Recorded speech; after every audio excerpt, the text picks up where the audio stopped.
Hello అందరికీ, ఇది ఈరోజు మార్నింగ్ వీడియో అండి. సో నేను ఈరోజు మార్నింగ్ ఫ్రైడే కదండి, అందుకని చెప్పేసి నేను ఇంట్లో అయితే దీపారాధన అయితే చేసుకున్నాను. క్షీరదీపాన్ని కూడా వెలిగించుకున్నాను అమ్మవారికి.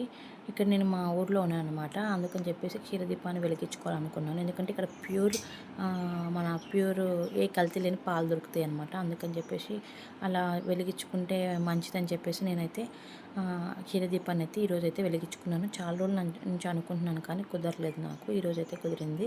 అలాగే పువ్వులన్నీ వచ్చేసి నేను ఈరోజు మా చెట్టుకే పూసినాయి అనమాట. చాలా అంటే చాలా పూలు పూసినాయి కదండి. మందారాలు అయితే చాలా పూసినాయి. ఇంకా గన్నేరు పూలు అయితే రెగ్యులర్గా కాస్తూనే ఉంటాయి, కానీ ఈరోజు మందారాలు రోజు కంటే కొంచెం ఎక్కువగా పూసినాయి అనమాట. సో వాటన్నిటిని తీసుకొచ్చేసి నేను ఈరోజు అమ్మవారికి అయితే పూజ చేసుకుందామని చెప్పేసి అన్నీ తీసుకొచ్చానమాట. సో అలాగే నేను పాలు కొన్ని దీపపు కుందులలో అలంకరించుకొని, పసుపు కుంకుమతో అలంకరించుకొని, కొన్ని పాలు పోసుకొని, ఈ విధంగా వీడియోలో చూపించిన విధంగా అయితే నేను ఆయిల్ అయితే వేసుకొని ఆ నూనెలో తడిపిన ఒత్తులను అయితే పెట్టుకొని దీపాన్ని అయితే ఏకహారతితో కానీ అగరబత్తులతో కానీ వెలిగించాలంటారు కదా. నేనైతే అగరబత్తులతో అయితే దీపాన్ని అయితే వెలిగించుకున్నాను ఈరోజు. అలాగే దీపపు కుందులో కూడా పువ్వులను అయితే అలంకరించుకున్నాను.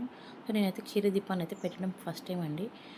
ఏదో ఫలితం వస్తుంది అని అయితే కాదండి. పూజ కొంచెము ఎప్పుడు చేసే పూజ కంటే కొంచెం డిఫరెంట్గా ఉంటుందని చెప్పేసి నేను ఏ ఏ పూజనైనా ఏ దీపాన్నైనా పెడుతూ ఉంటాను. రావి ఆకు దీపం పైన దీపం పెట్టినా సరే, క్షీర దీపం పెట్టినా సరే కొంచెం డిఫరెంట్గా ఉంటుందని మనం రెగ్యులర్గా చేసే పూజ కంటే కొంచెం డిఫరెంట్గా ఉంటుందనే తప్ప ఈ దీపం పెడితే ఏదో అయిపోతుంది అన్న ఉద్దేశం అయితే కాదు.